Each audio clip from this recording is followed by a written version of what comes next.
Greetings, welcome to Dorsey's Resource. First, as usual, there we go, better lighting. First, as usual, welcome to Dorsey's Resource. First, before we get started, I'd like to give a disclaimer. This video is going to be for educational, informational, and entertainment purposes only. Please understand everyone's individual circumstance or situation may be different. It's up to every individual competent person to please do his or her homework and research regarding the matter being discussed. This information is not to be construed as legal advice. This is not legal advice. In the event you feel you need to seek a competent professional, it is encouraged that you do so at one's own leisure. Dorsey's Resource is not responsible or liable for any misuse of this information. These are simply my opinions on the topic matter being discussed. Remember, everyone is responsible for their own affairs. With that being said, all rights are reserved. I want to thank you all for joining. So far, I'm your host, John Dorsey at Dorsey's Resource. The topic of this video is going to be PTK / KMC seminars, the Black Card Revisited, what really happened, plus Q&A. So don't hesitate to jump in. I do have a plethora of notes for you. I wanted to revisit this topic. I may even do a part 2 down the road. This is in relation to that video I had that many of you all know a while ago that I took down. There was reasons why I decided not to go back last year from that previous most recent post that I left to notify you all that I would be doing the topic. And I wanted to keep my promise, even though I had postponed it. I said it would be Thursday or Friday. I was leaning more towards Friday, today, the 28th. So without further ado, PTK, in case you guys are wondering, stands for Pastor Tony King / KMC stands for Kingship Manna Coalition, by the way. I also want to know, even though I did give a disclaimer already, I want to cover this again for this video. The information contained herein is for informational purposes only and does not constitute tax, legal, or accounting advice. You are advised to seek appropriate professional advice regarding your specific circumstance or situation, because I am going to delve into the topic of the Black Card as well. Hopefully I should have enough time, by the way. So get my notes. I did have my props. I was going to touch on this right here. Let me focus the camera back so you guys can see me. As I talked about in my previous video. So I see a couple people in the chat. I want to acknowledge really quick. Sonia Johnson says, "Hey, Dorsey." Dr. Ed says, hello, brother. I'm on deck. Appreciate you guys. Thank you for joining, by the way. So to get into this topic that I wanted to revisit as to why, in particular, this card was cut off. I know a lot of people in the past, in case you all don't know, I used to get a lot of inquiries about this. And I was contemplating on returning last year. However, I decided not to. I actually heard that some of the same things were occurring. I was part of the original 2009 group. This was a seminar in relation to the redemption movement some years ago. Just to give you guys a little background, around early part of 2009, maybe the latter part of 2008, my older cousin down south in the DC area, because I'm up north, we're both on Eastern Standard Time, stated to me back then that he told me about this event. And at first I was not going to attend. I was adamant I wasn't. I had actually helped wake him up to this information a few years prior. Him and actually some other people. He had a group in the DC area with his coworkers, by the way, just to give a little background. So he found out about this, and it was stated to me that Pastor Tony King, that's the name that he went by the way, and that is a pseudonym. I want to say, I can touch on that later. There's those that say he wasn't a real pastor. He did address that last year, by the way. And but getting piggyback, going back to try to stay on topic, my cousin stated that these seminars that Pastor Tony King said he was going to unite a lot of the patriot gurus that studied in the redemption movement. Just to throw some names out there, I heard some of these people did attend some of these events from big names like Winston Shrout, Dr. Sam Kennedy. Who else was out there? Rice McLeod was a really popular name. You had Kevin Hines. I know for a fact Gene Keating attended. He's a pretty popular name. Even circulating Gene Keating, I found out from a friend, a guy that grew up in my neighborhood that spent time in prison, told me he was aware of Gene Keating, that his information was even circulating within the prison systems, because that's kind of on another topic, but just to show he was a powerful researcher, and he contributed a lot in the so-called, I call it redemption education. I don't use the term sovereign citizen. That's actually an umbrella term.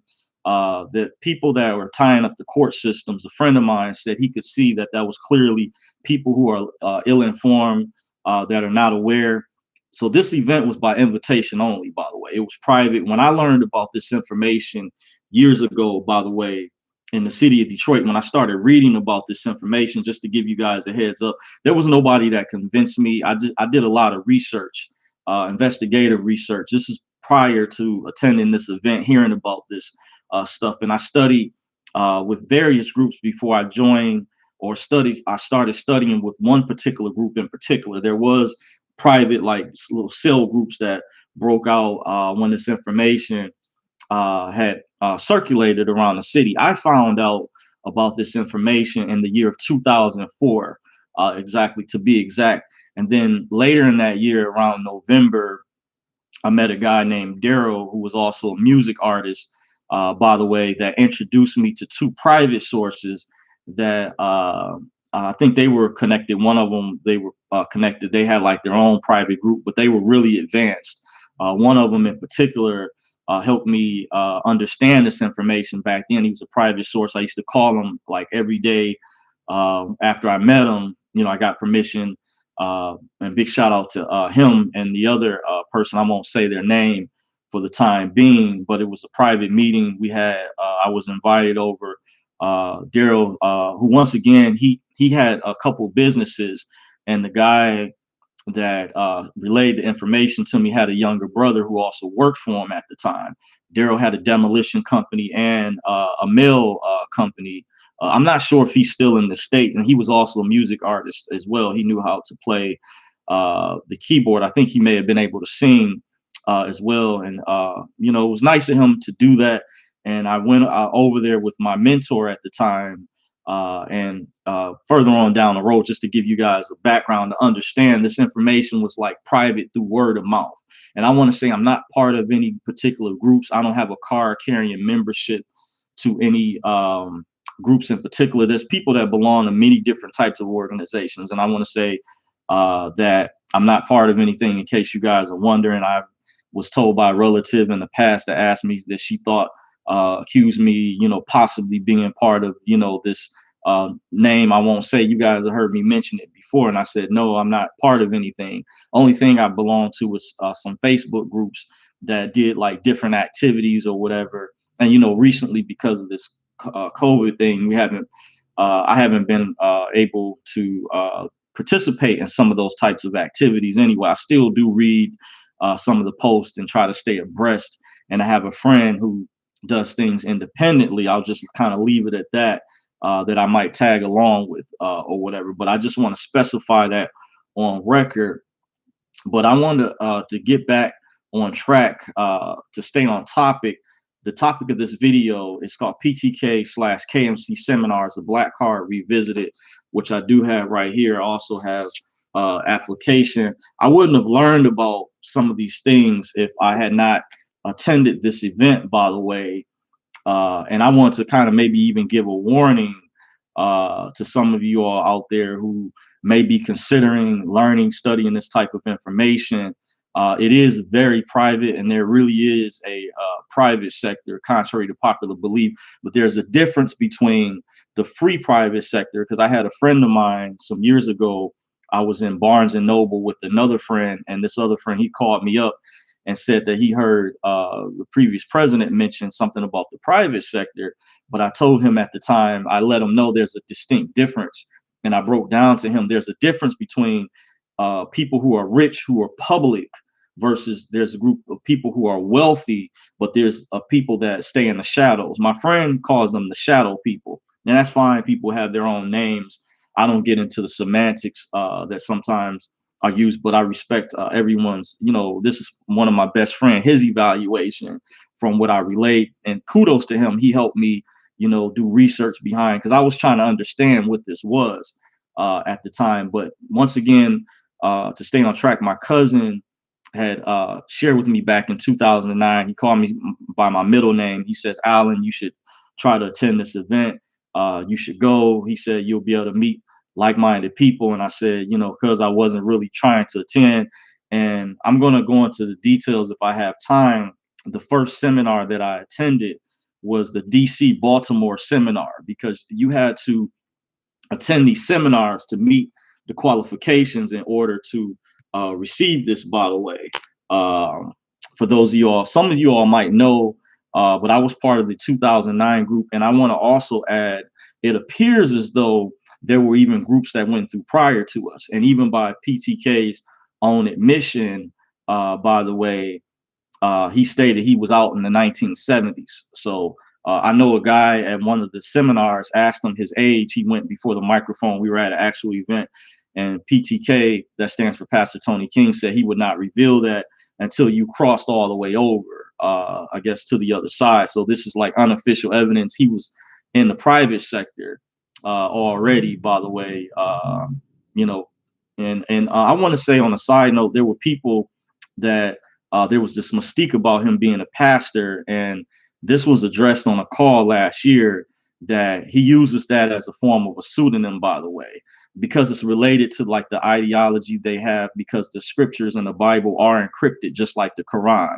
A lot of those books, you have to watch the movie National Treasure with Nicolas Cage, and you guys would understand what I'm talking about. But many things that we have in society are hidden in plain sight. They're encrypted. When I gave that information on a previous video that I did about some of the human trafficking stuff, and I told you guys to look up Ted Gunderson, and I put the names in the chat section. He stated years ago how there's subliminal messages all around us that you may not be aware of. When he was a former FBI agent, and after he retired, he did like freelance work, independent investigations for people that had their children were kidnapped into this child sex trafficking ring. And there was these other women. I know this sounds maybe far-fetched, but some of this stuff ties in, by the way. And there's a documentary that I've mentioned in the past. Look up. It's called Conspiracy of Silence, by the way, on a side note. But this was a private clandestine operation. A friend of mine stated, by the way, I'm going to jump back in.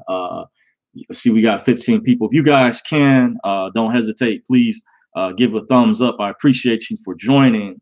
I'm your host, John Dorsey, and I'm going over the PTK/KMC seminars, the Black Card Revisited, what really happened. This is also Q&A. So if you have any statements, questions, or concerns, do not hesitate to jump in the chat. This is like the best time to reach me. And if I have time, I'll try to fit it in. I want to try to come before you guys early. And just to give you guys a heads up, I do have to head into the slavery plantation tonight. By the way, the time now is 8:31 p.m. Eastern Standard Time. And I'm just going over my actual experience from this event. This was a real event that took place. I'm here to answer you guys questions even from years past. I did remove the video, several videos, out of respect when I was contemplating on going back last year. But I felt like they have not kept their word on the end of the agreement. We should have been funded a long time ago. And hopefully, if I have enough time, I'm going to get into these things about the Black Card right here, which this is expired. And this was before the chips were mandated, by the way. And if you see, there is a strip on the back. I am reading from some notes. I'm going to jump in the chat and see to acknowledge you guys. Branko Horvitz says, good evening, y'all. D Loading 3 says, what's up, brother? Appreciate you. Thank you for joining. Ebony Empire LLC says, I would have used fire. I would off used out of it. Okay, I'm not sure what you're really saying. Fabulous Girl XRP says, hey, Dorsey, greetings to you. Thank you for joining. Well, appreciate you guys for joining, for taking the time out your day. once again, I'm delving into the PTK slash stands for Pastor Tony King. And then there's a reason they restructured the organization, because there were people who kept messing up. So that's why I heard they changed the name to Kingship Man, a coalition, as a backup, by the way, because there were people who were like breaking the rules. They weren't, following the guidelines as they were supposed to. So that's why, some of these things kept occurring, and they had to, they decided to change the name of the event, but it's still connected. Even when they resurfaced last year, they asked for people who had been attendees of the original 2009 group, they will be grandfathered in, but they said that we had to redo stuff that we had already done. And I feel I had worked really hard to get this far to even achieve this. And they stated too that we were still supposed to get something. And I just felt it was like the same old, by the way. So that's kind of why I didn't really officially come back. If in case you're wondering, they are still holding my paperwork. I had to submit my forms with the DTC. The DTC stands for Depository Trust and Clearing Corporation. There's a subdivision, and this parent company behind the scenes is Seed & Company. I have a friend that actually has their tax ID number from some years ago. Before, as technology has progressed, the stock market has changed, but many years ago, they used to do things manually, and we're moving more into a digital age, where years ago, they had like stock certificates where they used paper, by the way, and this is connected to some of these types of things. And the DTC is worldwide. It's where I heard they're holding everyone's birth certificate in a room 666. That's I heard allegedly it was in the basement, but it could be on the 6th floor. But there is a process where your birth certificate, after a baby is born, there's pressure put on the parents, where the doctor has X amount of days where they have to get that birth certificate to the Department of Vital Statistics, turned over to the state health department. Then from there, sent to Washington, D.C., where it runs through the Department of Commerce. I do have a private source that actually saw on the bottom of someone's birth certificate, for example, where it was a section where they didn't cut it off, where they had left Department of Commerce, where they would normally cut it off, where it wouldn't show that portion, and they showed it. And the guy who had an actual certificate didn't know this, but the individual that I know pointed this out to him.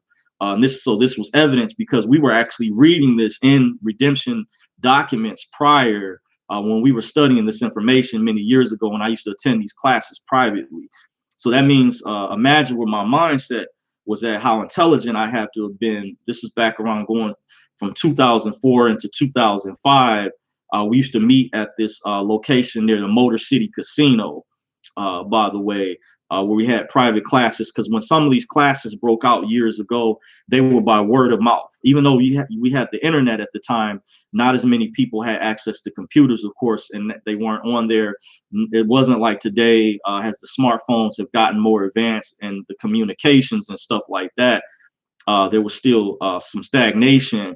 However, through word of mouth, sometimes the meetings, the classes would move, because sometimes they would have to rent the buildings or try to get a deal. And when that wouldn't go through, sometimes they would move to a different location. In case you guys are wondering, when I first found out about this information, nowadays, a lot of people don't realize you guys have it really good. There's a lot of people who teach this type of information or share this type of information on YouTube. There's numerous sources out there. I'm going to jump to the chat section. Really good.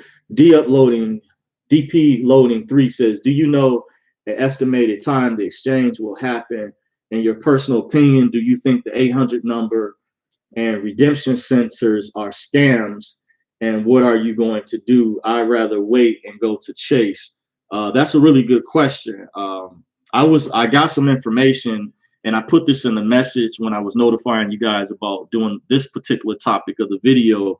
Recently, I was sent by one of my other sources a private email that I may come before you guys again this Saturday or Sunday, more likely probably Sunday, if not then maybe Monday, where I can give you guys maybe a more in-depth. But in my opinion, to answer your question, that's a really good question. DP loading, and I'm going to try to stay on track too, dealing with this topic, by the way. But this is related. I think there's some portions that are related to that event that I attended, by the way. And they didn't tell us at the time that this was connected to the global currency reset. I didn't understand. I had to actually ask some attendees at the time who assisted me, a guy named Jabari, and another guy. He was in the DC area named Reggie. I called him Reginald Pastor. At the time, they were the ones that both these guys. I remember their names. They both told me about the movie documentary called Changes on the Horizon. That's where you guys have heard me go over that a lot in the past. Check out that movie. It's called Changes on the Horizon. Just type that in the YouTube search engine. By the way, if I have time, I'll try to post the links. I did leave some links up to posts that were in relation to the Pastor Tony King video. But to answer D-Uploading's question, I do think, in my opinion, my humble opinion, I'm just like you guys. I think that is legitimacy to that. I don't think that certain intel providers would just keep harping on that. I do remember from purchasing from an online exchanger years ago, the lady that I asked on the phone, she said, you'll know when this happens. And they were basically 800 numbers. And banks use a lot of 800 numbers. So I heard there's a process where they were trying to add structure to it before it goes public, that it was organized where it would go by your zip code to try to direct you in to get a procedure to get a lot of this currency basically used for the purpose that it's being utilized for, because there's a purpose, there's a reason behind with a particular governmental agency. Just not going into all the details for this video, but for the dinar, it does serve a purpose, by the way. I was told this privately. I may see if I can get better quality information from a source that I have who shared with this particular government agency. There was an opportunity. Former President Bush did sign an executive order that did allow regular U.S. citizens to purchase a type of investment. Because I do know for sure there were banks that did sell this currency. I was told that by multiple sources. I even met someone that worked at a bank who stated to me last year that she was holding currency. I remember her name. I won't say, by the way, but she was in Ohio area. I'm in Michigan. Ohio is my birth state, by the way. And so I've had sources that share information, also brick and mortar locations that deal with foreign currency. I have receipts to prove the legitimacy. Now, in terms of people that wonder about scams and stuff like that, I didn't really say this video is dealing with a different topic, but there were people out there, you could say, that just like anything were counterfeiting, I heard, or selling people the older notes that were no longer in circulation that had Saddam Hussein's face on there. That would apply to scams, but there's a legitimate side. So keep in mind, there's two sides to everything. And I did give a disclaimer, but in my humble opinion, DP loading, I do think it is real, but do what you think is best for you. I would say, in my opinion, you have to make your own assessment and evaluation. This is why I do give a disclaimer. And I've mentioned this to other people. What you feel in your heart is best for you. I'm going to do something different, what I feel, and I'll just have to deal with the consequences of that. But I do my research and assessment, and as far as I can, to try to evaluate. But very good question. Ebony Empire LLC says, I would have used the card like crazy. Okay, that's what you were saying. Okay, wondering if you're still watching, Ebony, did you attend that event, by the way, or you just meaning just in reference to, I'm just curious, by the way. So I'm going to get back on chat on my notes before I jump in the chat. So I'm going to come back really quick, guys, but this is also Q&A, so don't hesitate. I'm going over the topic of this video. I'm your host, John Dorsey. Is PTK/KMC seminars, the Black Card Revisited, what really happened, plus Q&A. So I'm touching on that, the card right here. I wouldn't have learned about this application, by the way, had I not attended this event too. So when you guys heard about the TVA movement that broke out few years ago, back in summer of 2017, by the way, I think there was legitimacy behind that, and very similarly, it got shut down really quick. By the way, I think that was public relations damage control on the Federal Reserve's part, because when something goes viral, they didn't intend for a lot of people to know about this. But at the same time, I think it's important to be transparent with people too, by the way, because there was a lot of speculation. So I'm also here to debunk a lot of the myths out there, and you're getting a real, actual live person. I'm not someone hiding behind a fake account. But I heard that Tony, keep in mind, he was not a pastor. I hear allegedly his real name is Anthony Fisher, and he did address this on the conference call last year when I contemplated on coming back before they went more private and created a website when they were recruiting people, because he resurfaced. I got a phone call from someone in November of 2018. Towards the end of that year, I received a phone call that he was having a call, and I heard there was 1,000 to 2,000 people on that call, and I heard he didn't end up coming on till later on that night. By the way, he did a lot of things like that, real private. It's a certain way people in the private sector operate too, by the way. So without further ado, to get into the top topic, to try to stay on track, Tony didn't want to risk the FRB, the Federal Reserve Bank, red flagging these cards, because people out there, a few bad apples were screwing things up too, by the way. So by his own admission, I heard allegedly he was warned by the FRB, who stands for Federal Reserve Bank. That's an acronym for, if this continues, they would possibly even deactivate or freeze his master account, I think. So he didn't want to risk that, because these were sub accounts. And if you study the operating circulars, if you know anything, those are the instructions for, this is the application, by the way. I'm just showing, I do have supporting documentation, as I mentioned in the past, to validate what I'm saying. By no means am I expert. It appeared to be he was someone, only this type of information is not privy to people in the general public. These appear to be very privileged people. I don't know what, as far as his full background. I think I heard him say something on one of the calls last year that he was almost born on the other side. And I was told by a private source that there are more powerful people behind Tony who were pulling the strings, that he just wanted to come and act, on behalf, as a steward on behalf of these other more powerful people. I was told they were white people, and it was even stated to me privately, there was these Caucasian people that I guess run the DTC behind the scenes, by the way, that actually cut off the other thing, because we were supposed to receive a separate transaction, by the way. And I heard the DTC that they were white cards. David Clarence, by the way, who I was going to address later, contacted me through my private Twitter account and stated the card that you really want to have is the white card.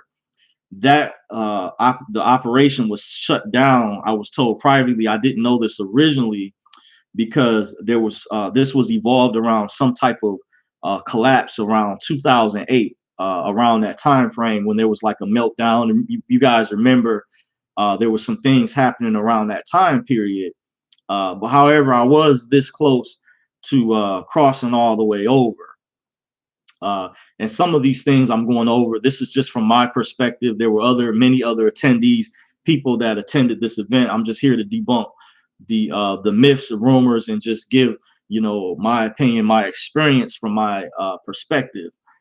So the sub accounts were attached to his master account, in which, if you have read the Federal Reserve operating circulars, which are instructions and rules regarding how to access some of these accounts, it talks about sub accounts as well as master accounts.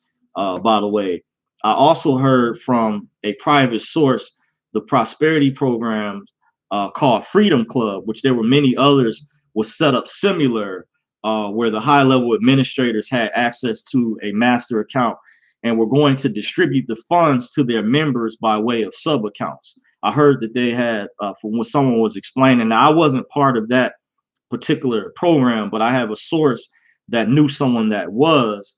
I think I used to see the advertisement in a magazine called toolsforfreedom.com, and I used to wonder what was Freedom Club, but it was a prosperity program that was shut down too, by the way, because prior to, a lot of people don't know, Bitcoin is not the only digital currencies have been out prior to Bitcoin. But what makes Bitcoin unique is a blockchain technology. But I was informed that digital currencies have been around since the 1970s, and to invest in some of these prosperity programs, or some people knew them many years ago as high yield investment programs, I think there's differences. You had to go through an exchanger, and you would use something similar to like a crypto to do an exchange, but cryptos were more has better technology and better security because of the blockchain system. By no means am I an expert, but I was also informed around 2011 they revamped and changed the whole system around. And this is some time after, we were supposed to get funded or whatever, because I heard that the cryptocurrency Ripple is connected to the DTC. I even have maybe a private webinar somewhere, I don't know offhand, that someone sent to me that talks about the DTC has adopted XRP Ripple, the cryptocurrency. So you see, a lot of these things tie in with one another, but by no means am I an expert. I'm just telling my experience from attending this private event to try to tie this in together. So I have the ability to connect the dots, connect the pieces. I did give a disclaimer, so this is not tax, legal, or financial advice. In the event you feel you need to seek a competent professional, it is encouraged you do so at one's own leisure. Just keep that in mind. I'm just sharing my experience. These are my opinions, by the way. Okay, so to go over my notes, once again,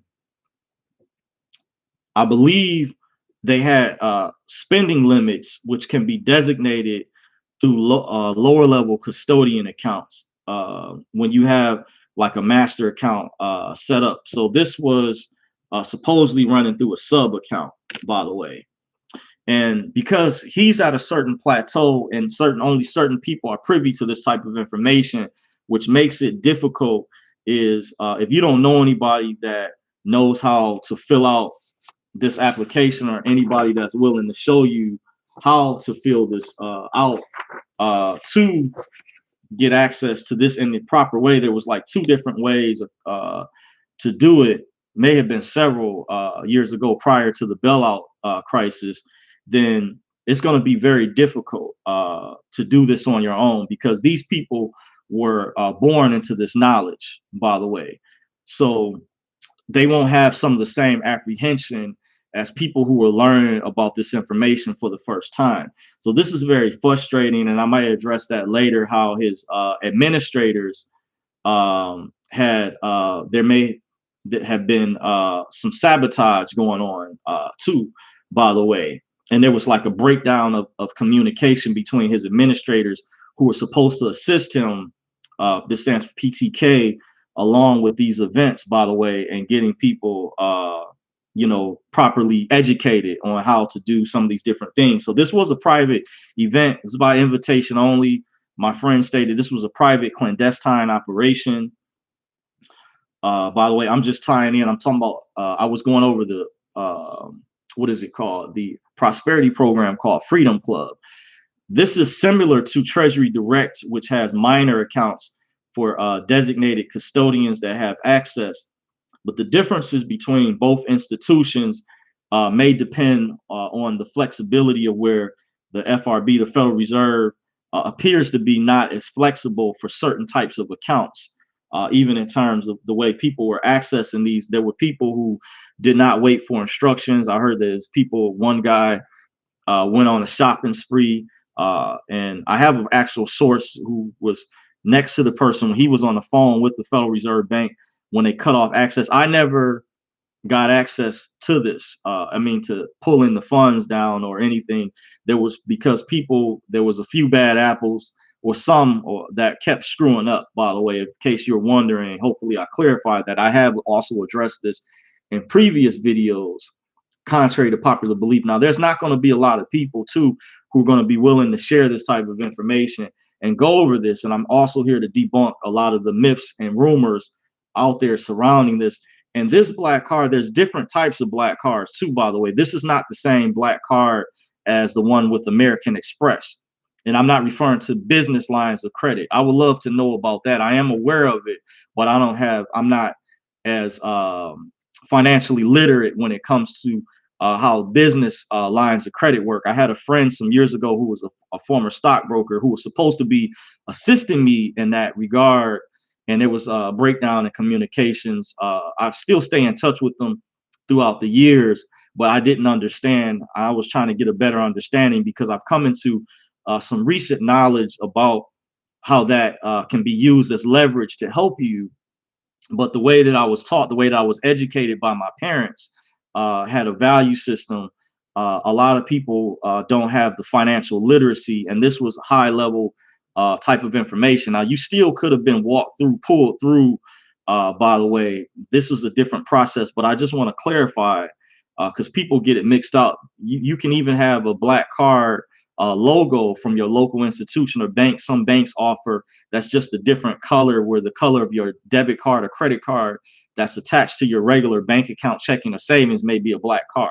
It doesn't mean that is the mysterious or the main black card that is connected to the Federal Reserve Bank, which is a parent corporation to all your lower level institutions, by the way, such as Bank of America, Chase, SunTrust Bank, Citizens Bank, even Michigan First Credit Union, many other First Federal Credit Union. All of these are lower level banks that fall up under the Federal Reserve banking system, by the way. And if you know about those documentaries, while I went over them, I won't really go over those particular ones again. You guys will understand. It will help provide the proper financial literacy, so you guys would at least be able to connect the dots. So you guys can understand. I'm at a certain level in this, but at the same time, I'm not an expert in relaying this information and touching on what happened at this event and my experience that I went through, by the way, and not really knowing anybody that could help me or really assist me, by the way. That's why I've done previous videos, just to let you guys know if there's someone out there that knows how to properly access this, then they can contact me privately. I'm looking for somebody that really knows. You would have a friend for life, because I would look at it as though you're somebody that helped get me out of my 9-to-5 job. You helped rescue me out of the, rat race, as some people call it. And I would never forget you, by the way. When I changed some of the guidelines, by the way, for people who wanted to contact me privately, that's the type of people that I meant that I exempted from having to pay the fees that I now require, by the way. And this goes for even people who send me emails, because I got an email from someone. I'm have to explain to them I have new guidelines. If they've been keeping up with my channel, they should know by now. If anyone that wants to contact me privately for consultation, for private coaching, this is privately, where this is off record, because YouTube is public and there is certain things that I don't mention on here where I can elaborate even further, even go a lot more in depth, by the way, and share information that's frankly a lot of people are not willing to share, by the way. But if there is anyone out there that does know the proper way how to access this, or even other things that can get me funded in a way, you can contact me at j279dorsey@gmail.com. Serious inquiries only. This only applies to someone who knows how to access this, or even the DTC, or even Treasury Direct, that knows how to properly access the TDAs. Those are the people that I was referring to, that I've exempted, where they don't have to pay a fee to contact me for coaching. But everyone else, if you're not at that level, then because I have a busy schedule, I'm still punching the clock. And after I'm on a time restraint after I finish uploading this video, by the way, just to give you guys a heads up, I do have to head in, as I call it, to the slavery plantation, which is another form of involuntary servitude, by the way. In case you're joining me, I am your host, John Dorsey. I'm going over the PTK/KMC seminars, the Black Card Revisited, what happened from my experience. So I'm going to go back on some of the notes that I have, and then I'm going to jump back in the chat section, so you guys answer you guys if you have any questions, statements, or concerns, by the way. So I'm still reading from notes that I have dealing with. I want to let you guys know what actually happened about this seminar. So the first seminar that I attended was the DC Baltimore seminar. It was at the DC, Baltimore, BWI Marriott Airport. This is where I first heard about PTK, Tony mentioning about the black card for the first time. By the way, he had stated at the event at the time, and I do have audio still from back then.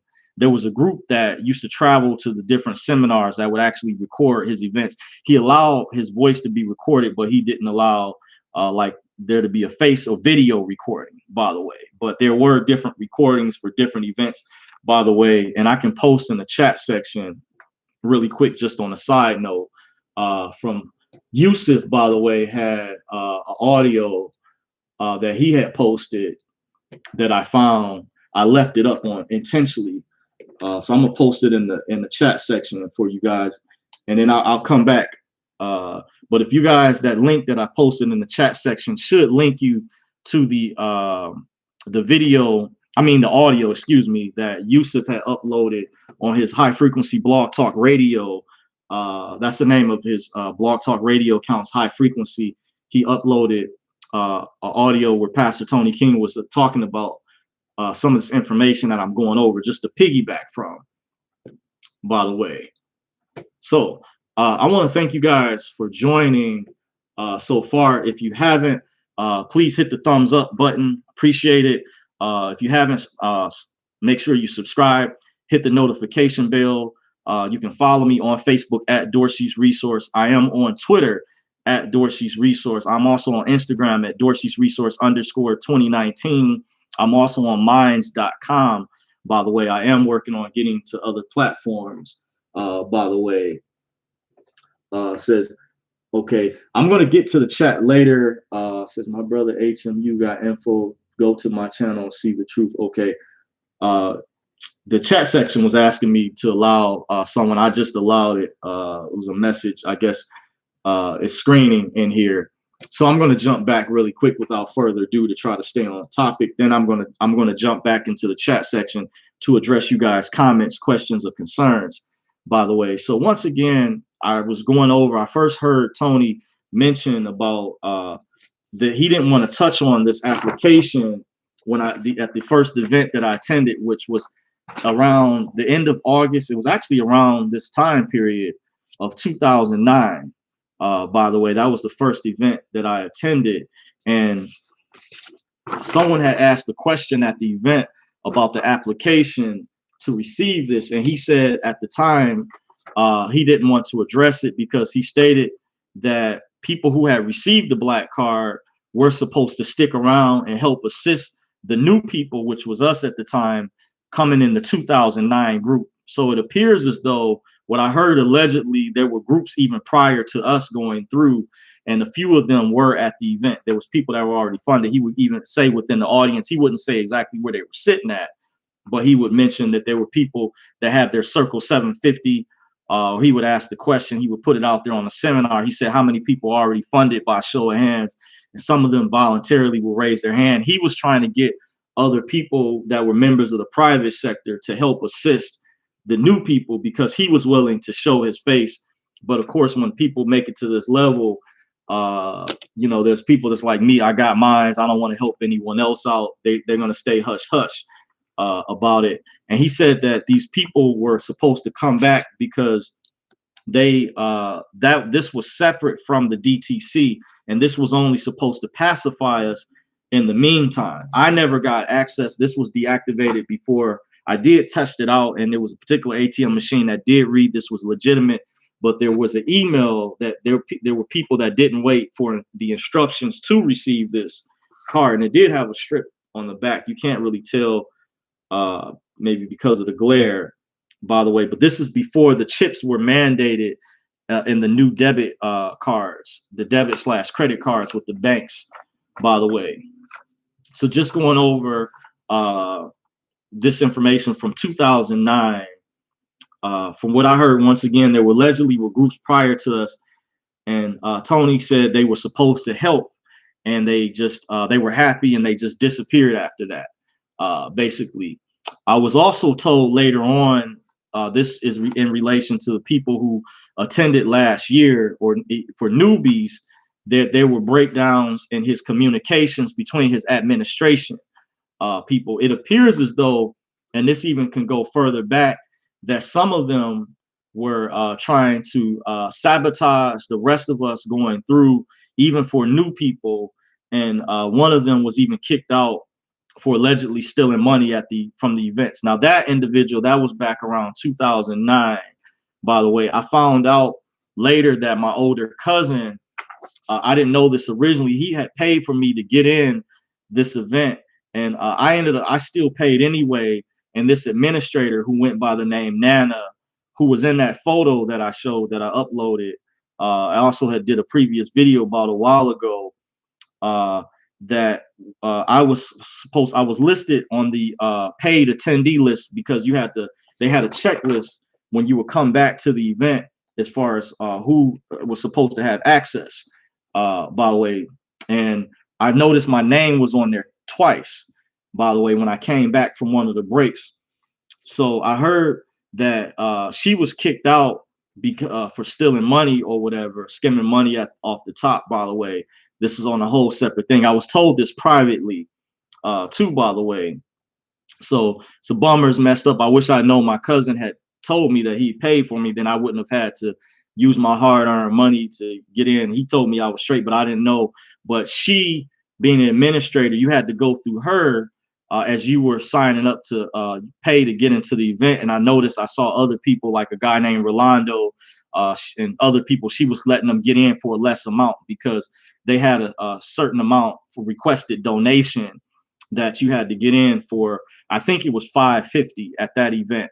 That particular event was $550, and some people she was letting in at $400. But I heard, that she got kicked out over. And the other thing was a cover when she came out, and she was complaining about that Tony hadn't brought her or pulled her all the way through, by the way. And then she had went up and teamed up with the guy named Jerry Kane some years ago with his group. But what was going on behind the scenes, I was told privately that, this is to give you guys an example. This is problems that he was also having in defense of Tony with some of his administrators, or people that he would have that were in a way, causing trouble.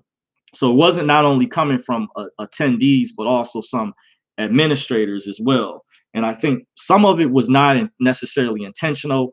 There was breakdown in the communications, I think, contributed. What I was told by one of my sources who is fair in analyzing what happened with this whole entire situation, even related to last year when he resurfaced, and the new people that came back, as well as the old people, as well, part of the 2009 group.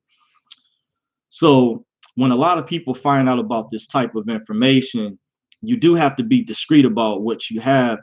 And I was at first originally, because I did sign an original NDA. However, I feel like they were the ones that broke the oath. He even promised me personally on one of the calls, someone pointed this out, someone in the down south area even told me, they were in the DC area, that said, hey, John, he even promised you on one of the calls specifically. And as you see, this was never, this was deactivated, was never funded. My paperwork is still being held, my wizard payment forms, my eligibility questionnaire, my what is that other payment against acceptance form, my birth certificate, my social security card, and my thumb drive, which we were told at the time we would receive it back one day. And that was submitted in December of 2009 at the second retreat, because the first retreat prior to that and didn't go well. So we had to reattend in December of 2009. And then before many of us had gotten access to this, we had to meet qualifications around sometime in 2010, by the way, because we were broken up into different regions. I heard someone I spoke with that was part of the newer group didn't know at the time. Back then, they had us broken up into regions. So you see, it was a lot we went through. I had people speaking up on my behalf, like, why do you have to go through all of this again when you've already been through hell already? So if you were in my shoes, you can understand the frustration. I'm just kind of trying to relay this to you guys the best that I can. I don't want to always sound like I'm ranting, but to kind of give you guys more of an inside look into what actually happened, what took place from my experience, by the way. So I could have kept my mouth shut, and I did follow all the rules.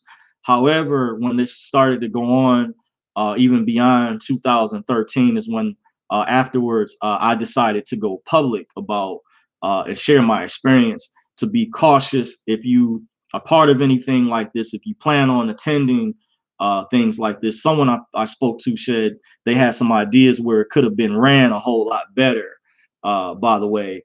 And the way it was set up at the time, the people who messed everyone up, that had used this without permission, that didn't wait for the instructions. There was people that I heard one guy had bought expensive sports cars. He was going to have to pay that money back to the Federal Reserve. I don't know how he was going to pay that back when it's coming out of your exemption, by the way. But these were sub accounts designated, I believe, under Tony's master account. So they can set limits. Like I heard, allegedly, you could spend up to $1 million per day, by the way. But I think that they have, by them having a master account, they can set spending limits for lower level custodian accounts, by the way. So to follow through, I have a lot of notes that I'm going through, by the way. So I did kind of touch on, that's the reason why I did, but they had another NDA last year. I didn't sign that, by the way, when I contemplated on coming back. That was one of the stipulations when they moved everyone over to the private website at first, because they asked if you wanted to stay along for the long term, then you would, of course, get funded. But they also stated if you were a nay, and let's say you wanted to just take whatever the funding was before, to put nay. So I had put a nay originally. I wasn't sure, but I said that was contingent upon I needed to have more validity, because the way that this was being ran, by the way, and many of us that are still working 9-to-5 jobs, punching the clock, you want to be sure that this is something that's going to be stable. You don't want to be vacillating back and forth. So that's why I understand you guys' questions, even about the dinar, the redemption centers, because you guys, if you've been scammed before or something, you don't want to be scammed again. You want to know that there's credibility, legitimacy behind what you're doing. So that was another reason why I was apprehensive on returning, because I just didn't feel that security that I needed from PTK. And plus, when I was hearing that there was breakdown between communication between him and his administrators, it would have been helpful that he could have been more, maybe deeply involved to help more people by their hand. But I do understand he had a busy schedule as well. I heard he would get thousands of phone calls or text messages a day, hundreds of calls. So I do understand on his part. I appreciate him sharing the information, but at the same time, there was some suggestions made that things could have been ran more efficiently, by the way. So I touched on a little bit earlier, they revamped their whole infrastructure around 2011, which I believe was their idea of creating Bitcoin. Many of you all may not know digital currencies have existed prior to Bitcoin, and many of these exchanges were shut down. By the way, check out the movie documentary called Changes on the Horizon. I'm going to see if I can go to YouTube really quick.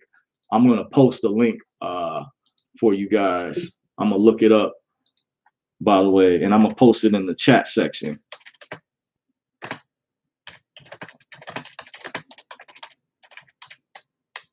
Okay, it came up. Okay, this should be it. Okay, this is a full version right here. Okay, cool. What I'm gonna do is I'm gonna post this. This is the link to the video that you guys, if you guys are involved in the dinar or have in this program. I was told by a couple attendees years ago, once again, to reiterate, there was a guy named Jabari and a guy named Reggie, who I appreciate at that time, during that time, helped provide insight for me.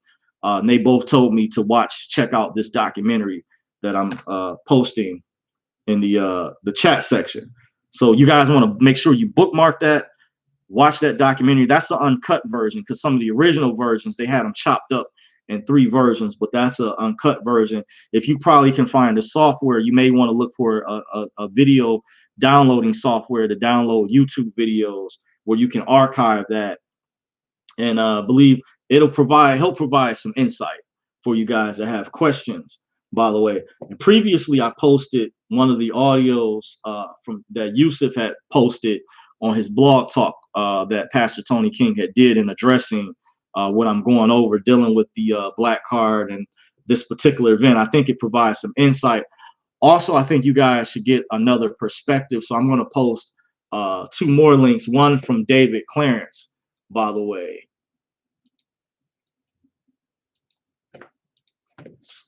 So in case you guys are wondering, I told some people in the past, let me see if I can post. Okay.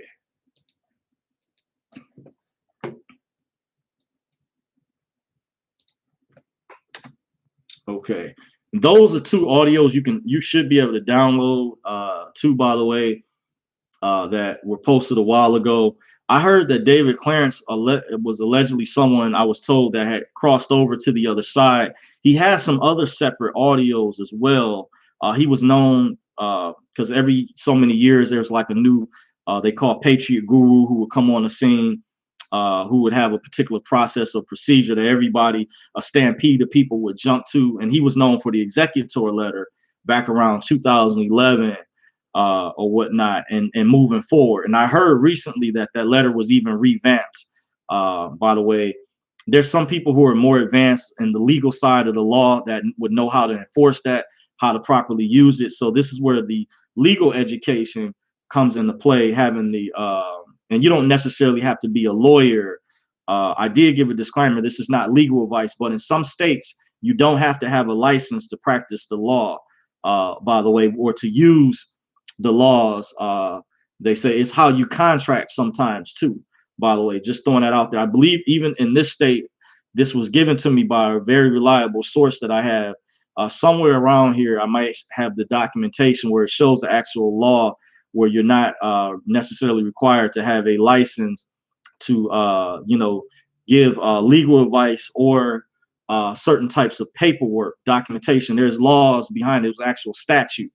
But I still give a disclaimer because I'm not, responsible for what someone does. I'm just sharing what was relayed to me, and these are my opinions, by the way. But I'm giving you the ability to evaluate. Don't take my word for what I'm saying. Please do your research so you can come to your own conclusions, to make your own assessment, by the way, as far as what I'm going over. Just to let you guys know, I am going to get back to the chat section. I'm going to jump in the chat right now before I finish things up. Chef Mag says optimistic, but suspiciously cautious. So hopefully, definitely understand. Yes, I am the same here. It's good to be optimistic. That's how I am in general, especially by what has occurred, what has happened previously, by the way. Hopefully I answered your question earlier, DP loading. About Benny mentioned a lot of people are going to be deceived and won't be able to exchange.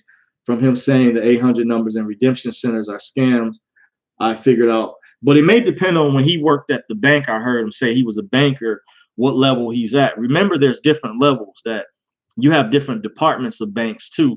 If you're in a certain category as far as your worth, you have private banking and wealth management. And then there's also ways from this particular event that VIP people, I heard, were on certain higher tier levels, by the way. And keep in mind, it would be the higher tier that you're on, it's going to be even more private. And it's not going to be, they won't be blasting or putting any information, I guarantee you, out on YouTube if you're at a certain level. So I do think, in my opinion, but just keep in mind, I heard the 800 numbers were supposed to direct you based on your zip code to redemption centers, which will still send you to maybe a banking institution, or some banking institutions have like mortgage centers, I heard, where they may use offices where they're going to count your currency to verify, and you will go prior to the general public exchange. And that was dealing with special contract rates, or if you have humanitarian projects, you might receive a higher rate. because keep in mind, when you understand things on a higher banking level, I'll give you guys some hints. I won't go into all the details, but tradable assets, by the way, I'll just leave it at that. Then, but to each its own. Hopefully I answered your question. You have to do what's best for you. DP loading, whatever you feel at the end of the day, you have to make that assessment and evaluate. But in my opinion, I do think there's some legitimacy, but I won't know. I'll be just like you guys. I'll find out, as things progress down the road. But very good question, by the way. Says, what platform, Saul G says, what platform do you suggest to buy it from? By the way, I would say just in general, credible platforms. I don't know if you can still find any brick and mortar currency exchange locations that sell it. Some banks have even so, if you're referring to the foreign currency, to answer your question, Saul G, if you do go online for online exchangers, look for the credibility behind them, certificates, stuff like that. If they're registered with the Securities Exchange Commission, you want to look for credentials, things of that sort. Those are things you want to look for in terms of legitimacy. Hopefully I answered your question. Chef Mag says, I think we are being misguided. Don't think they will let us get rich. Well, Chef Max, in my opinion, there's a group of cabal people that don't want that to happen. But however, I even think this is why I went over. They revamped the entire system. That's why they created cryptocurrencies, because you have to ask the question: how come Bitcoin? Remember a few years ago when it hit as high as 20,000? How come cryptocurrencies are being allowed to do better than precious metals when gold and silver is manipulated? And I heard recently I was going to do a separate video that a bank, Scotia Bank in Nova Scotia. What is the name? I can't think of the particular name of the bank. Got in trouble recently. I can look up the article, see if it's still around.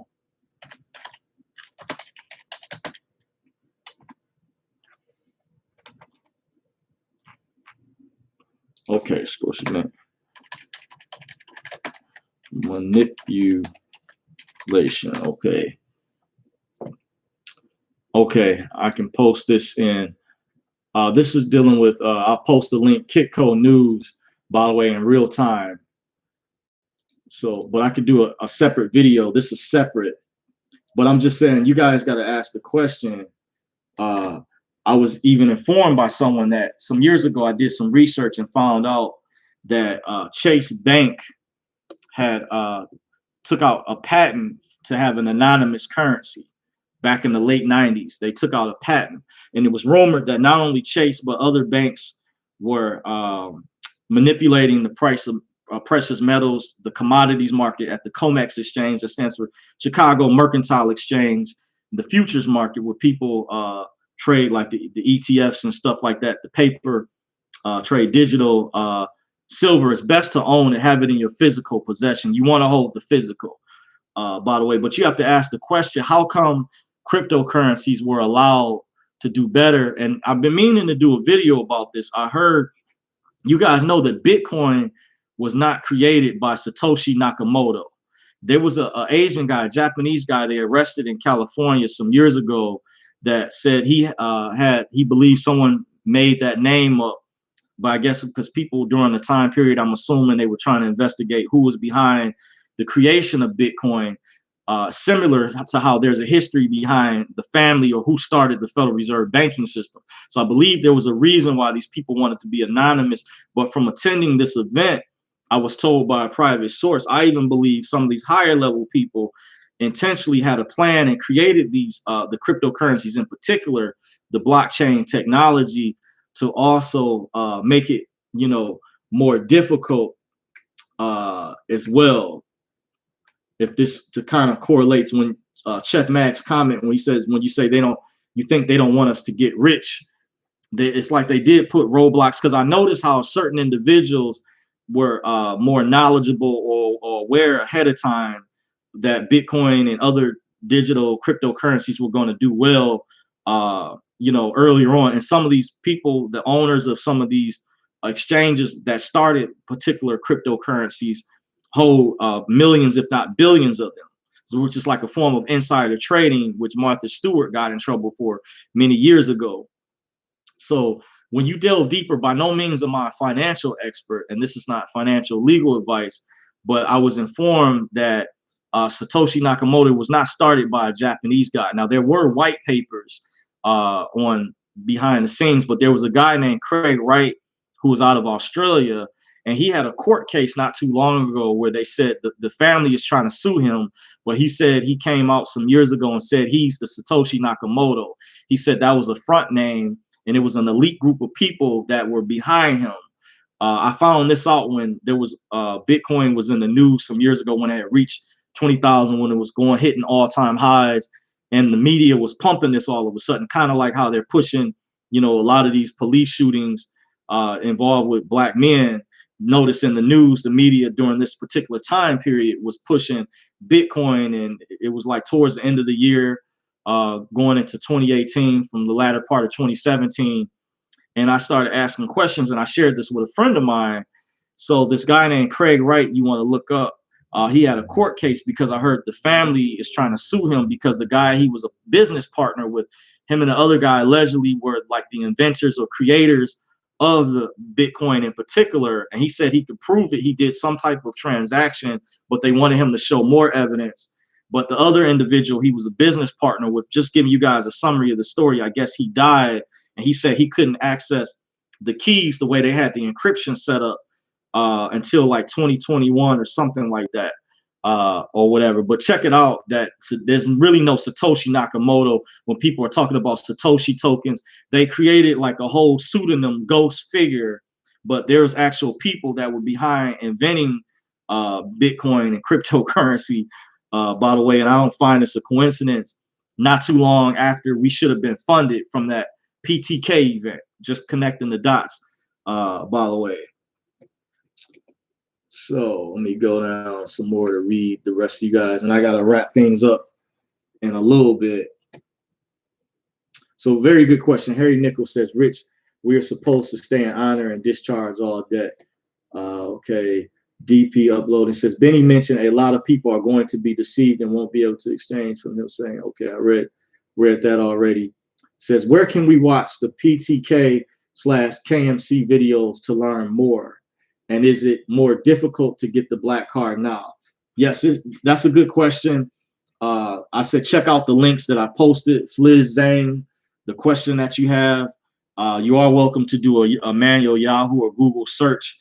The videos that I did, the previous videos that I had done, I had deleted those videos out of respect when I contemplated on returning last year. But I'm doing a video because I felt like, and some other people I heard were upset, they didn't keep their oath, their agreement. I was part of the original 2009 group.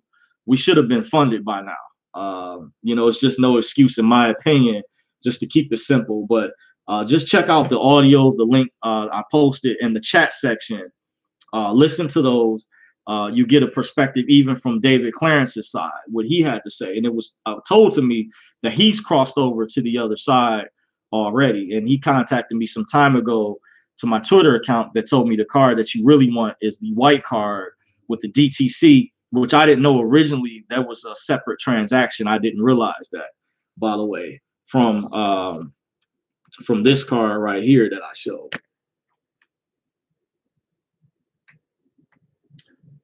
Ebony Empire LLC says, no, I've just been following you for a minute.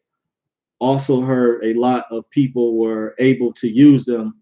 I would have just leveraged. Okay, I understand. Some people, you might be advanced at trading. I wish I had a background. I've noticed people who are even really good at cryptocurrencies have a background in knowing how to trade stocks and stuff like that. By the way, so, it's advantages. I even heard a guy that even had got access. I was told by a private source that Pastor Tony King told him don't share it with anybody how to do it. So he was really serious about being discreet on who shared how to do this information. But I also feel like he should have at least done the consent form application for us, so we could have at least had access to the as some call the secret TDA accounts, where if we didn't at least have access to the card, then we could have had access to utilizing our bank account. He could have at least done that for us. I think that would have helped out tremendously, by the way. And they would still be able to track the transactions and stuff like that. But had he done that, that may have been, would have helped out, and I would have kept my mouth shut, by the way. And I think a lot of other people would have been pacified, by the way. So, just in my humble opinion. CJ says, thanks for sharing the insight, bro. 100. Appreciate you. Mike Cash 400 says, what up, bro? Laugh out loud. It's coming. Laugh out loud. Okay. Chef Max says, thanks for sharing your info. Appreciate you. Jada Lynn says, hello to all. Gerald Jokes says, hey, Jada. Okay. Jesus Maria Solis Jr. says, my brother, HMU, I got info. Go to my channel and see the truth with your eyes.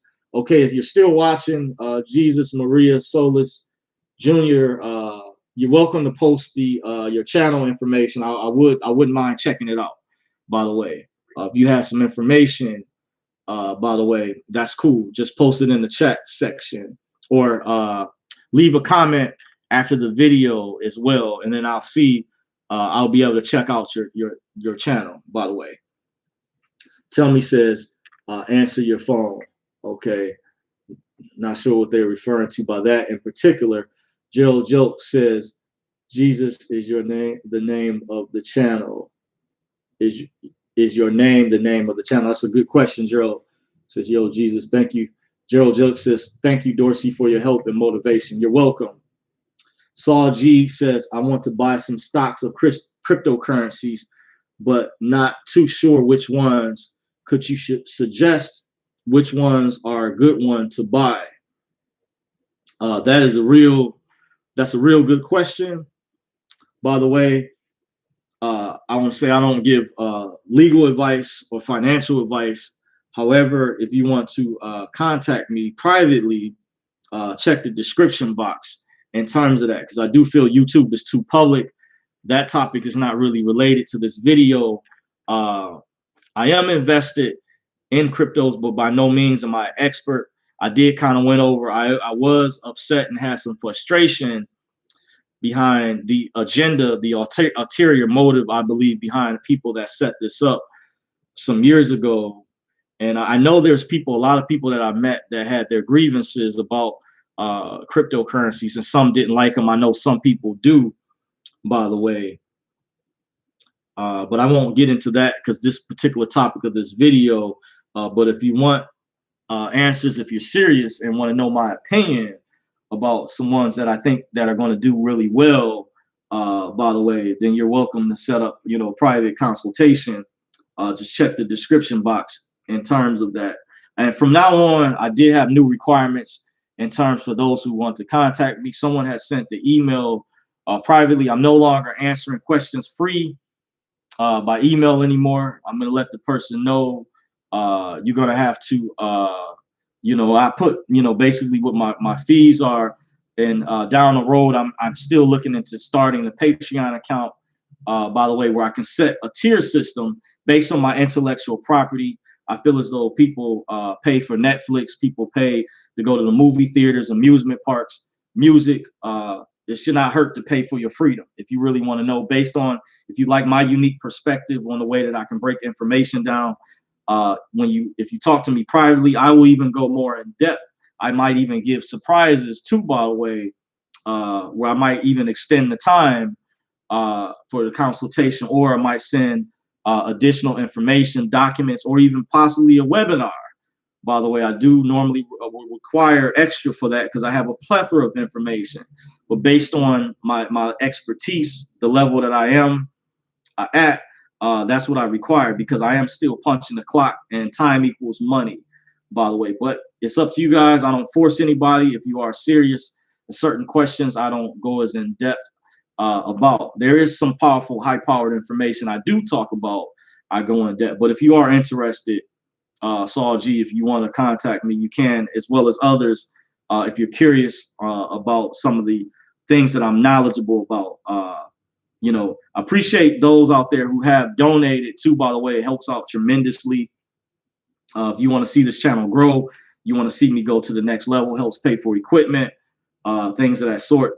I do very good quality research. I have a lot of knowledge already, and I have credible sources too, by the way, very good sources. So just keep that in mind. But I don't force anybody. It's up to you guys. The lady tech says, hi, handsome. Appreciate you. Thank you for the compliment. Gerald Jilks in Canada says, wonder how the 800 number process is going to work up here. I'm not sure in particular. That's a good question, by the way, which you can always depend on. I heard not too long after, and some people, because of their concern with the 800 numbers, they're going to wait for the market rate, or known as the street rate. That's the international rate once it hits the banks, by the way. But I wouldn't hesitate. I wouldn't really waste time. I would try to stay as abreast as possible. Jakesha Earth says, peace and blessings, Dorsey. Thank you, Keisha. Thank you for joining. Appreciate you, by the way. Sean Diamond says, I'm reading all of the redemption manuals, and I'm still kind of stuck on taking action. I understand. That's perfectly fine.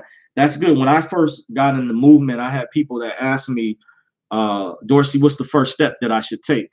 And one of the things I suggest, in my opinion, is I did a lot of reading, by the way, is make sure you do a lot of reading until you feel comfortable. That's perfectly fine.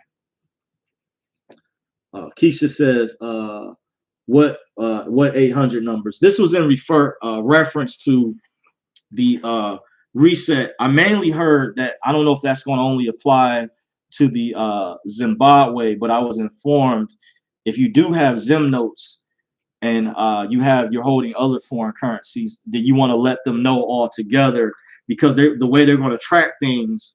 I was hearing people talk about exchanging a little bit at a time, but you may not want to do that because they're going to ask you, and that may apply to because I don't know exactly how that is going to play out, but I am aware that there are higher levels of the banking system, so I don't doubt that there could be 800 numbers. I hear to direct you based on your zip code to redemption center locations, by the way, where they're going to tally and count your currency, and from there, I was informed that you're going to set up your accounts, and you're going to get with your wealth managers. They have something called asset management as well, but there's different levels that pertain to private banking, wealth management. So I don't know if that's in relation to that, how this is going to play out in terms of the foreign currency. But what I received recently, which I might come and do like a follow-up video about this weekend, I mentioned,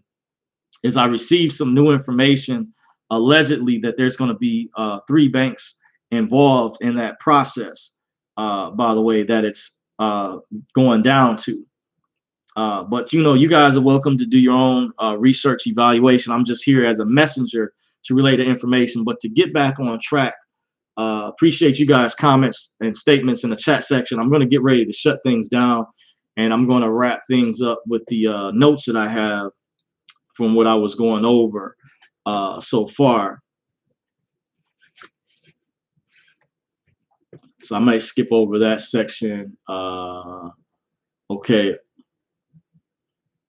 Also, in relation to the Pastor Tony King seminar, because there's a lot of information to cover. I never mentioned this. I had forgot to mention, even when I had done previous videos on this topic. I was on a conference call one night some years back, and I had to get off the call a little earlier during that time because I was working a night shift. I had to get ready to head into work.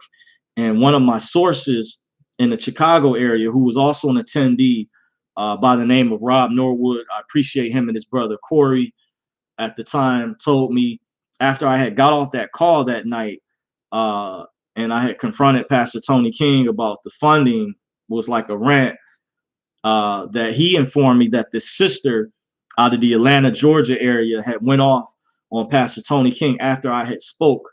He told me she went off on my behalf. I don't know who she is, but whoever she was, I meant to say big shout out to her. I appreciate her, whoever she is, from the bottom of my heart. Appreciate you, sis, whoever you were. I don't know this sister, who she was, but I personally like to thank her for speaking up for me on my behalf. By the way, I never said that, but there's something that actually happened some years ago. And he told me, she said the PTK she was referring to me. He shouldn't feel like he's scared when he speaks to you, or something to that lines. And she went off on some other stuff. And I heard there were some other people who were upset on this particular conference call. These are people from the 2009 group moving forward, from that particular time period. So I interpreted this as she sensed that this was like a cult-like atmosphere that began to not sit with her too well. So Rob had also told me that some other people had went off as well. So this is a message that got back to me, that his driver Reitman, who was in that photo that I showed near that picture, who I heard passed away, rest in peace, to, who also served as his personal bodyguard, took a shot at me. He said something like, "With people with little faith in the group are the weakest link." But I felt I had to express what I had felt at the time, in my frustration. And other people, I was even informed, were frustrated and were glad that I spoke up and had the same sentiment, felt the same way. I don't remember what his exact quote was, but it was something along the lines like that, where he said that people with little faith in the group are the weakest link, or whatever, something like that. I won't harp on. But I appreciate that sister, whoever she was, that spoke up on my behalf. I was told she was out of the Atlanta, Georgia area. So whoever you are out there, if word gets to you, I appreciate you. I love you very much. Thank you for speaking up on my behalf. Really do appreciate that. There was also a private conference call early on through Skype, where I asked PTK about President Obama. Now, I want to mention, I wasn't honestly trying to cause any trouble. I was curious when PTK told us earlier on that we were given orders under President Obama that we would be used to get the economy stimulated from the private sector. So this was so overwhelming for me at the time. So I felt I needed more clarification about this. So a guy named James Casavos has said, this is when we were still having calls through Skype, said this wasn't a good question to ask, more or less what I interpreted. I also had 2 laptop computers running at the same time, so I was getting a delay in the way that I was answering the question. So that kind of threw me off a little bit, because there was like a delay from me being on the phone, I guess being on my 2 computers, by the way. So that kind of threw me off. And Pastor Tony King had immediately went off, and I guess he misinterpreted the way my tone inflection on that call, because I was trying to get more information that we were told that we would be used to get the economy re-stimulated from the private sector. This was after 2008. This was sometime in the 2009 during that year. And I just wanted more clarification about this, by the way, that we were told also that no question should be a stupid question asked, and they would try to assist the family. They referred to us as family. They would try to assist us with questions that we had.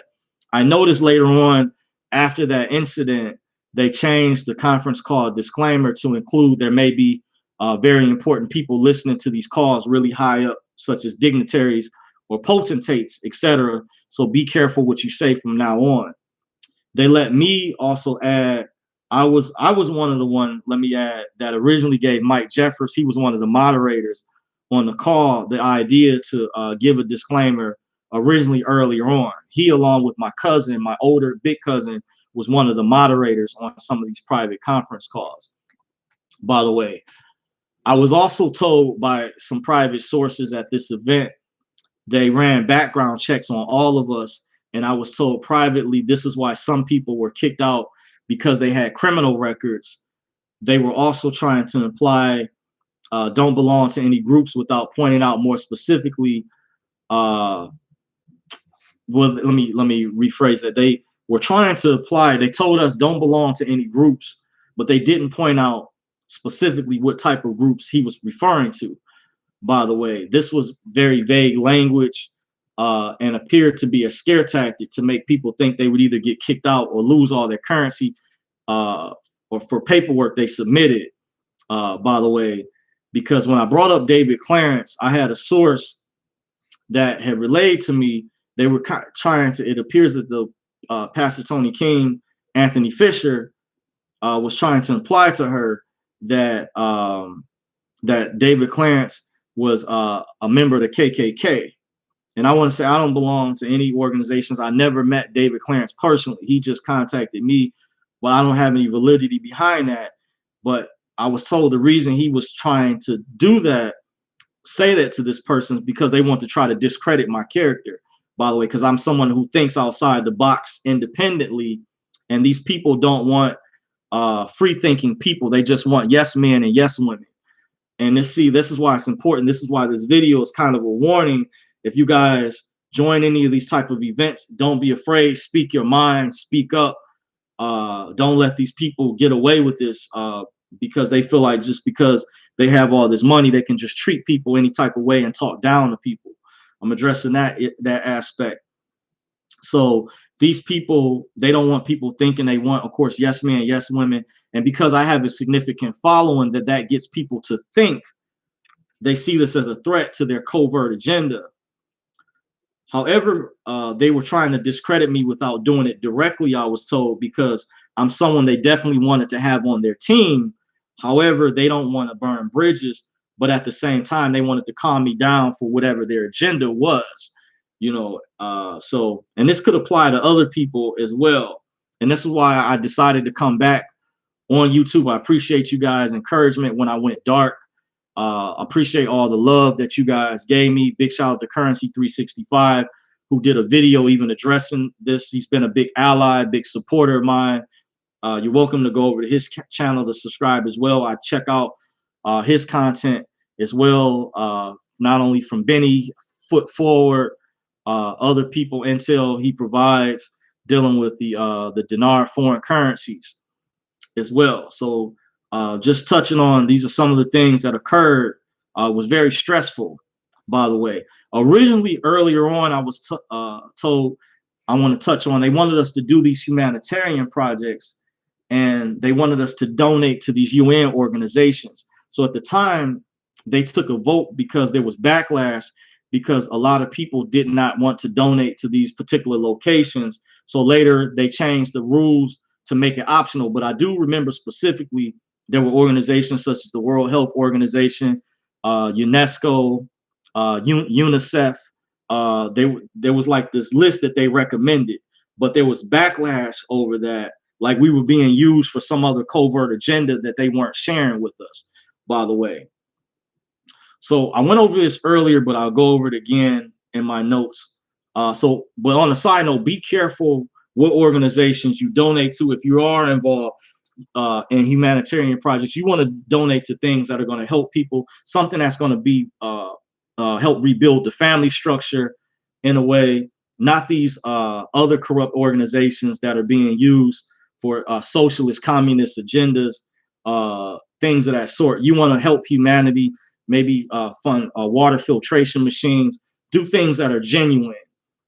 In my opinion, when it comes to the humanitarian projects, this is what turned people off, because they could see the corruption of the ulterior motives, the hidden agendas behind these high ups of what they were pushing. So I'm just giving a suggestion, in my opinion. If you are involved in humanitarian projects, you want to do your research, investigation, and try to donate or do projects where you may not have to be subjected to the IRS's 501c3. You may want your organization to be a 508, but do things to help humanity, not tear down humanity, is one of my suggestions. And I'll let you guys read between the lines. But there was some backlash over that, I do remember, because some people tried to play it, rub it off. But I'm just kind of going over a recap. There was people who emptied out ATM machines. That was by Pastor Tony King's own admission. He was on a private conference call last year, and he mentioned that was credible by his own, straight from the horse's mouth. So that was the reason why we got cut off. It wasn't just those people, but other people were messing up. By the way, I was told. I do have legitimate, credible private sources that have confirmed some of these stories to me personally, by the way, in case you guys are wondering. Let me go over. PTK also stated originally they needed 5,000 people into the DTC, by the way, to do these humanitarian projects or whatever to get the economy restarted, like as if though they knew something was coming. I don't know what in particular, if it dealt mainly with, I'm assuming the financial collapse, but this could deal with other calamities or natural disasters could be involved, because they hire scientists and they're aware of things coming down the pipeline. Could be possibly, this is why my friend told me this was a private clandestine operation. In case you're wondering about that terminology that I'm using, look up a show that came out on the History Channel some years ago, or may have been the Discovery Channel. It was called America's Book of Secrets. You might even be able to find some of the videos on YouTube. Check out all of the videos in that series if you can. It was called America's Book of Secrets, and they use that terminology that this was a private clandestine operation, by the way, unofficially. They did not specify at the time if this collapse would happen before or after we were funded, by the way. They also did not tell us this was connected to the global currency reset. That's why I thank Jabari at the time and Reginald Pastor, Reggie, for sharing that documentary with me. They told me to check out, watch, called Changes on the Horizon.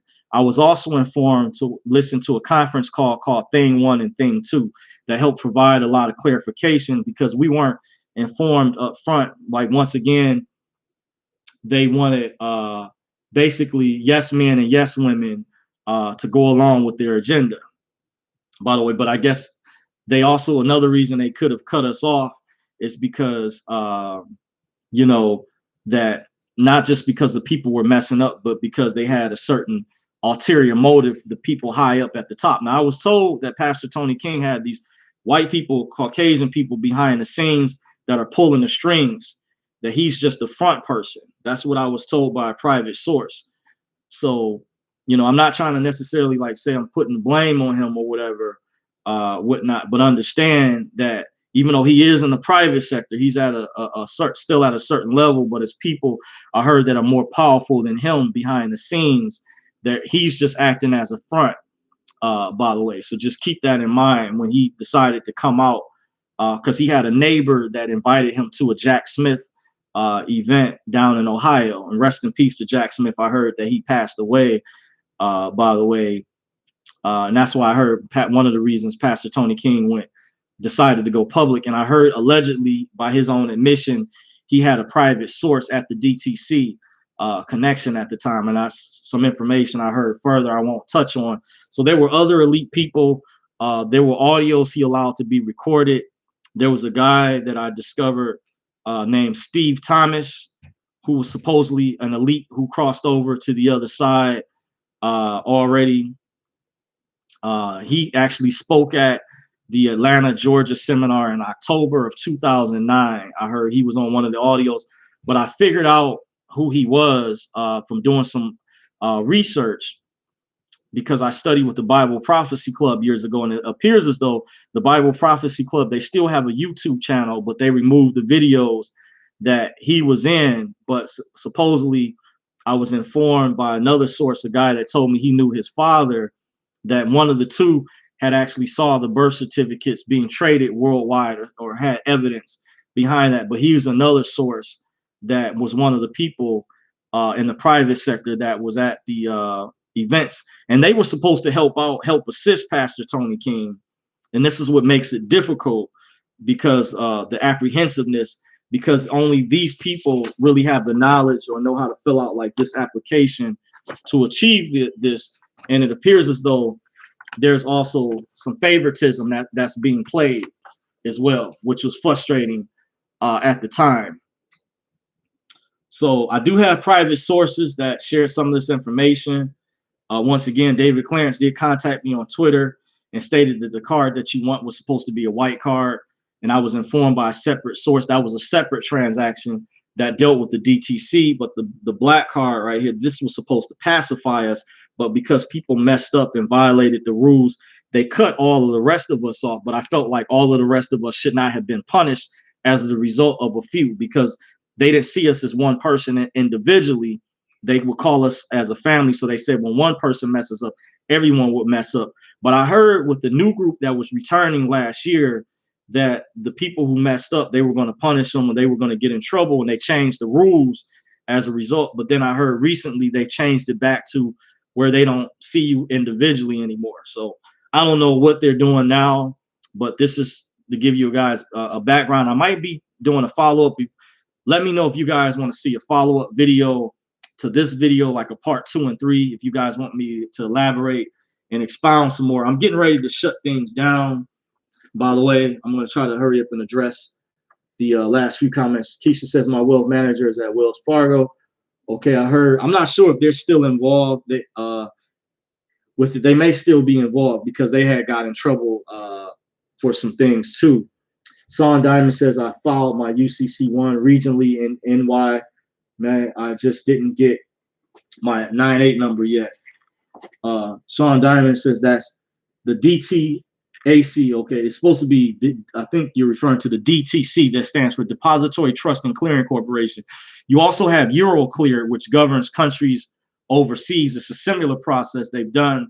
Your birth certificate is traded on an international level, goes all the way to Switzerland. A banker, a facilitator had contacted me some years ago who worked, Tremaine Williams, who worked for the New York Stock Exchange. He told me he saw the screens light up. He was a facilitator that dealt with high net worth transactions, had informed me some years ago that this happens on an international level and goes overseas, by the way.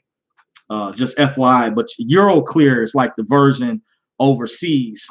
And that site that people were looking their QSIPs up, there was legitimacy behind that. GMEI utility, where certain gatekeepers were trying to debunk this information not being true. I just debunked all of that about the TDAs. It's just kept really hidden. There's more information I could elaborate on, but unfortunately, guys, I got to get ready to go. I wanted to come before you guys earlier. So in getting ready to shut things down, in case you haven't, don't forget to hit the thumbs up button, subscribe, hit the notification bell. So whenever I put out new videos, you all will be notified. By the way, I do have a backup channel. My Dorsey's Resource channel 2 is linked to this channel. So don't forget to subscribe over there to my backup channel. I did a video last night to update you guys that I was still planning on coming before you guys today. So don't forget to subscribe to my backup channel. I might have hidden jewels over there when I'm not live over here. And I may touch on certain other topics when I'm over there, by the way. So don't forget to subscribe to my backup channel. It'll say it in the name, Dorsey's Resource Channel 2. I'm also on Facebook at Dorsey's Resource. I'm on Twitter at Dorsey's Resource. You can follow me on Instagram at Dorsey's Resource _2019. I'm also on minds.com. I appreciate you guys for joining. The marathon will continue. Real legends never die. Stay woke. And adios, amigos. Arrivederci. Masalama. Shalom. Ashe. Deuces. I'm out, guys. Take it easy.